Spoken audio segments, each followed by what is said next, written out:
اللہ تعالیٰ وہ ہے جس نے آسمانوں، زمین اور ان کے درمیان کی سب چیزوں کو 6 دن میں پیدا کر دیا، پھر عرش پر جلوہ فرما ہوا۔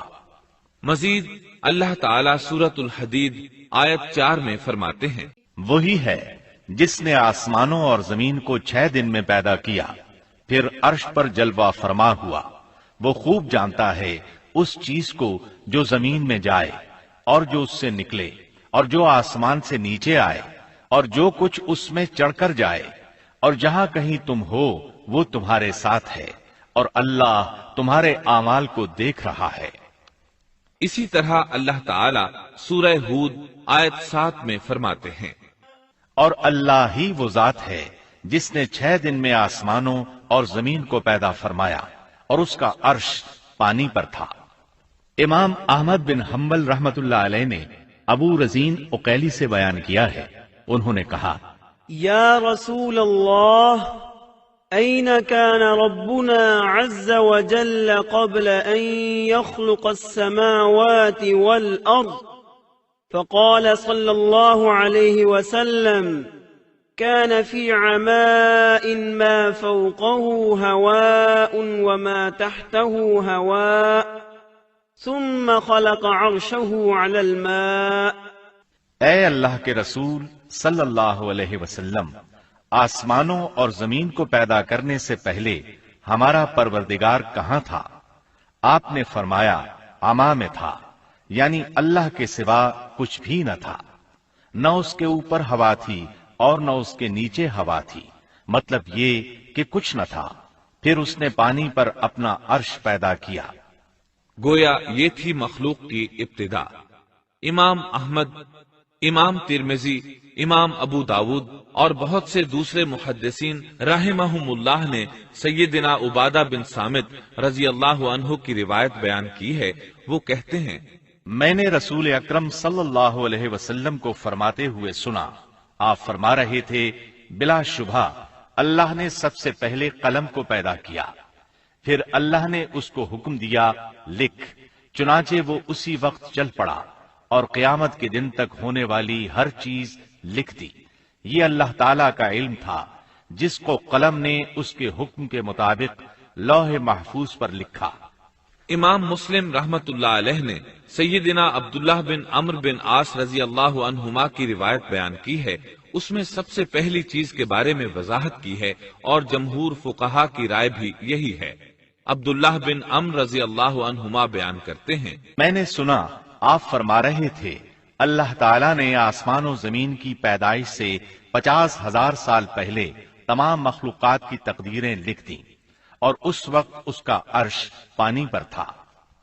اس حدیث مبارک سے واضح ہو گیا کہ سب سے پہلے پانی اور پھر پانی پر عرش پیدا کیا گیا، پھر قلم کی پیدائش ہوئی، اس نے تقدیر تحریر کی، پھر آسمان اور زمین کی تخلیق ہوئی، اور جس حدیث میں آیا ہے کہ ابتدا میں قلم کو پیدا کیا گیا، اس کا مطلب یہ ہے کہ اس جہان کی مخلوقات میں سب سے پہلے اس کا نمبر ہے، نہ کہ باقی تمام جہانوں کی مخلوقات میں پہلا نمبر ہے، اور اس کا تذکرہ بخاری شریف کی اس حدیث میں ہے۔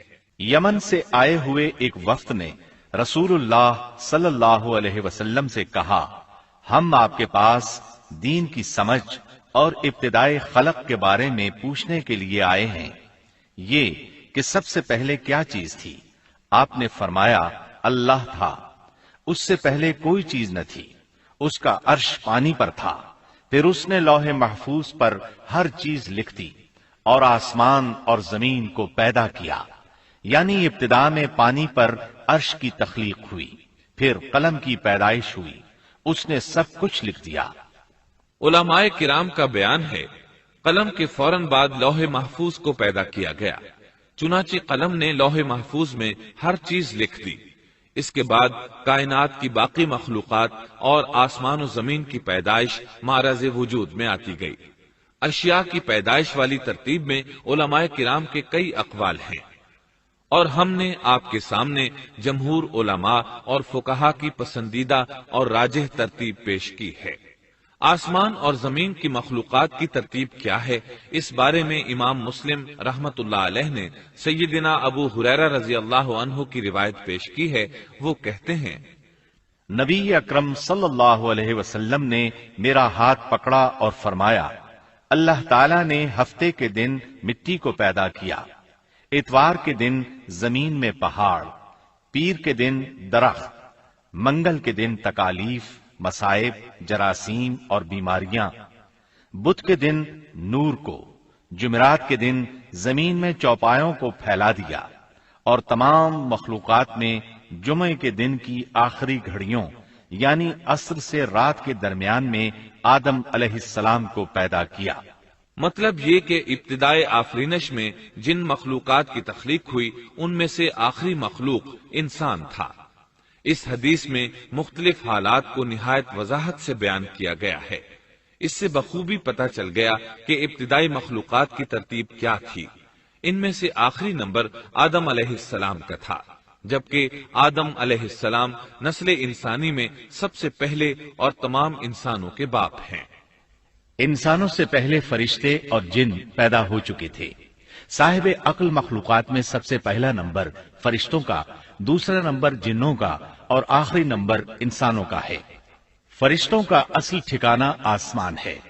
اللہ تعالی سورۃ الشورى آیت 5 میں فرماتے ہیں، قریب ہے کہ آسمان اپنے اوپر سے پھٹ پڑے اور تمام فرشتے اپنے رب کی تسبیح اور تحمید بیان کر رہے ہیں اور زمین والوں کے لیے استغفار کر رہے ہیں۔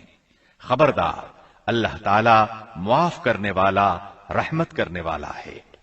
مسلم شریف میں ہے، سیدہ عائشہ صدیقہ رضی اللہ عنہا سے روایت ہے کہ نبی اکرم صلی اللہ علیہ وسلم نے فرمایا، خلقت الملائکة من نور وخلق الجان من نار وخلق آدم مما وصف لكم۔ فرشتوں کو نور سے اور جنوں کو آگ سے پیدا کیا گیا، اور آدم کو اس چیز سے پیدا کیا گیا جو تمہارے لیے بیان کر دی گئی، یعنی مٹی سے۔ فرشتوں کی تخلیق کے بعد جنوں کو پیدا کیا گیا۔ جنوں کو بھی انسانوں سے پہلے پیدا کیا گیا تھا، جیسا کہ اللہ تعالیٰ سورۃ الحجر آیت 27 میں فرماتے ہیں، اور اس سے پہلے جنات کو ہم نے لو والی آگ سے پیدا کیا۔ جنات کے بارے میں بہت زیادہ آیات و احادیث موجود ہیں۔ اللہ تعالیٰ فرماتے ہیں، اور جنات کو آگ کے شعلے سے پیدا کیا گیا۔ مارج آگ کے بھڑکتے شعلے کے کنارے کو کہتے ہیں۔ گویا جنوں کو آگ کی جڑ سے نہیں بلکہ آگ کے شعلوں کے کنارے سے پیدا کیا گیا ہے۔ قرآن مجید میں اللہ تعالیٰ نے ابلیس شیطان کا قول نقل کیا ہے، خلقتنی من نار، تو نے مجھے آگ سے پیدا کیا۔ اسی طرح پہلے بھی بیان ہو چکا ہے کہ اللہ نے فرمایا، والجان